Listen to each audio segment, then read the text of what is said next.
तो welcome back to our channel trick with K. आज हम मैथ के 5 ऐसे मोस्ट इम्पॉर्टेंट क्वेश्चन करेंगे जो कि आपके हर एग्जाम से भी पूछे जाते हैं, चाहे वो एनटीपीसी हो, ग्रुप डी हो, एमटीएस हो। हर एग्जाम्स में, हर शिफ्ट में ऐसे क्वेश्चन पूछे जाते हैं जिस क्वेश्चनों में आपको 2 से 3 मिनट का समय लगता है। उनको हम सेकेंडों में सॉल्व करना सीखेंगे आसान ट्रिक के साथ। तो चलिए दोस्तों, हम अपनी वीडियो को स्टार्ट करते हैं। आज का हमारा पहला क्वेश्चन है कि 2 संख्याओं में पहली संख्या का 38% दूसरी संख्या के 52% के समान है। तो मान लेते हैं कि हमारी पहली संख्या जो है वो है x है और दूसरी संख्या जो है वो यहाँ पर y है। अब क्वेश्चन कह रहा है कि पहली संख्या का 38%, तो यहाँ पर x का 38% जो है वो y के 52% के समान है। ये हमारी इक्वेशन बन चुकी है। अब हम इसको यहाँ पर सॉल्व करेंगे। तो यहाँ पर हमें बताना है कि पहली संख्या और दूसरी संख्या क्या रेशियो क्या होगा। तो हम यदि इसको यहाँ पर काटें तो 2 से काटेंगे तो 19 दूना 38 होता है और 26 दूना 52 होता है। तो यहाँ पर हमें बताना है x अपान वाई। तो x अपान वाई का जो रेशियो निकल कर आएगा वो यहाँ पर निकल कर आएगा 26/19, यानी कि 26:19 हमारा करेक्ट आंसर होगा, जो कि हमारा ऑप्शन नंबर बी में है। सो आई होप यह क्वेश्चन आपको अच्छी प्रकार से समझ में आ गया होगा। ऐसे क्वेश्चन आपको हर एग्जाम्स में देखने को मिलते हैं। इसके बाद हमारा नेक्स्ट क्वेश्चन है कि एक चुनाव में एक उम्मीदवार को कुल वोटों का 41% मिला। यदि एक उम्मीदवार को 41% मिला है तो दूसरे उम्मीदवार को यहाँ पर मिलेगा 59%, क्योंकि टोटल 100% होता है। इसके बाद बोला गया कि अन्य उम्मीदवार ने उसको 270 वोटों से हरा दिया। तो कुल पड़े वोटों की संख्या हमें यहाँ पर ज्ञात करना है। यहाँ पर दूसरे उम्मीदवार ने 270 वोट उससे अधिक प्राप्त किए। यहाँ पर देखें तो 41% और 59% है। इनके बीच का जो डिफरेंस है वो यहाँ पर 18% है और यही 18% की वैल्यू यहाँ पर 270 वोट है। यदि यहाँ पर हमें निकालना है कि टोटल वोट कितने पड़े थे, तो हमें निकालना है 100% की वैल्यू। तो यहाँ पर हम 100% की वैल्यू निकालेंगे।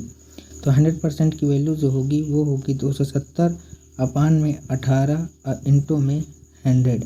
इसके बाद हम इसको यहाँ पर सॉल्व करेंगे। तो इसको यदि हम यहाँ पर सॉल्व करें तो यहाँ पर 18 से 270 को काटेंगे तो 18 कम 18 होगा और 18 पंचे 90 होगा। अब 15 की मल्टीप्लाई 100 से करेंगे तो हमें प्राप्त हो जाएगा 1500, यानी कि जो टोटल वोट पड़े हैं वो पड़े हैं 1500। तो 1500 ऑप्शन बी यहाँ पर हमारा करेक्ट आंसर हो जाएगा।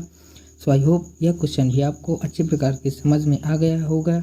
ऐसे क्वेश्चन हर एग्जाम्स में पूछे जाते हैं। यदि आप लोगों को वीडियो अच्छी लग रही हो तो प्लीज़ वीडियो को लाइक कर दें और वीडियो को शेयर भी करें। इसके बाद हमारा नेक्स्ट क्वेश्चन है कि 3 नल ए बी सी एक टंकी को क्रमशः 9, 10 तथा 18 घंटे में भरते हैं।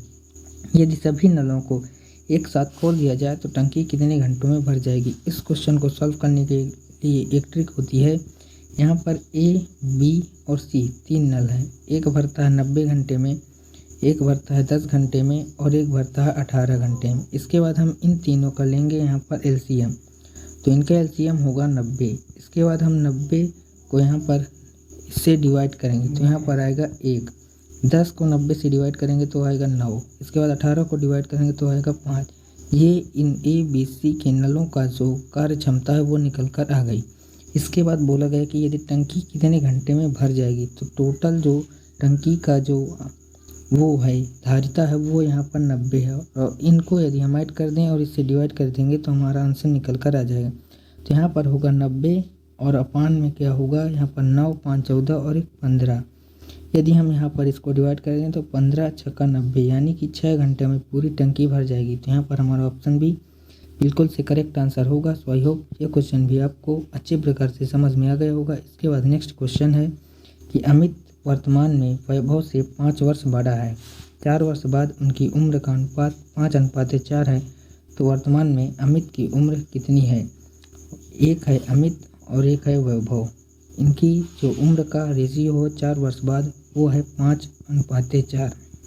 लेकिन यहाँ पर हम रेशियो में देखें तो यहाँ पर जो डिफरेंस है वो यहाँ पर है 1 रेशियो का, लेकिन वहाँ पर बोला गया है कि 5 वर्ष बड़ा है। तो यहाँ पर 1 रेशियो की वैल्यू 5 वर्ष होगी। तो यहाँ पर 5 रेशियो की वैल्यू हो जाएगी 5×5 = 25 वर्ष और 4 वर्ष की रेशियो यहाँ पर 4 रेशियो की वैल्यू हो जाएगी 5 को 20 वर्ष। तो हमें बताना है कि वर्तमान में अमित की उम्र क्या है। लेकिन यहाँ पर गया है 4 वर्ष बाद ये रेशियो है, तो हम इस 25 वर्ष में 4 वर्ष को घटा देंगे। तो 25 वर्ष में 4 वर्ष को यदि यहाँ पर माइनस करेंगे तो हमें प्राप्त होगा 21 वर्ष।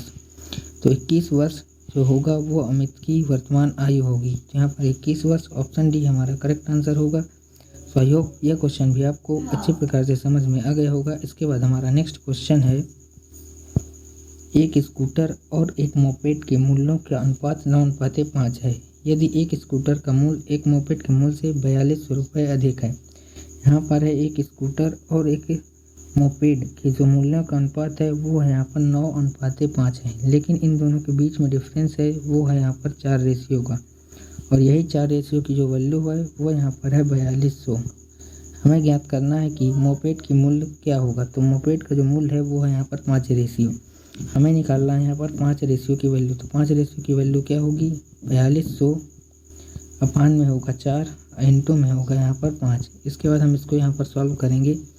तो यदि हम यहाँ पर इसको सॉल्व करें, ये अपान में होगा 4, तो 4 से इसको काटेंगे तो 4 एक कम 4 होगा और 4 पंचे 20 होगा। 1050 की मल्टीप्लाई यदि हम 5 से यहाँ पर करेंगे तो हमें मिलेगा 5250, और 5250 यहाँ पर हमारा करेक्ट आंसर होगा, जो कि हमारा ऑप्शन नंबर बी में है। सो आई होप यह क्वेश्चन भी आपको अच्छे प्रकार से समझ में आ गया होगा। इसके बाद हमारा ये क्वेश्चन आपके लिए होमवर्क है। इसका आंसर आप लोगों को कमेंट बॉक्स में बताना है। यदि इसका आंसर पता है तो हमें कमेंट बॉक्स में ज़रूर बताएं। यदि नहीं पता है, इसकी ट्रिक जाननी है, तो हमारे इसके पहले वाला वीडियो आप देख सकते हैं। इसमें हमने फुल ट्रिक्स के साथ इसको बताया है। वीडियो कैसी लगी ये भी हमें कमेंट बॉक्स में ज़रूर बताएं। यदि आप लोगों को वीडियो अच्छी लगी तो प्लीज़ वीडियो को लाइक करें, चैनल पर नए हो तो चैनल को सब्सक्राइब करें और बेल आइकन ज़रूर प्रेस करें।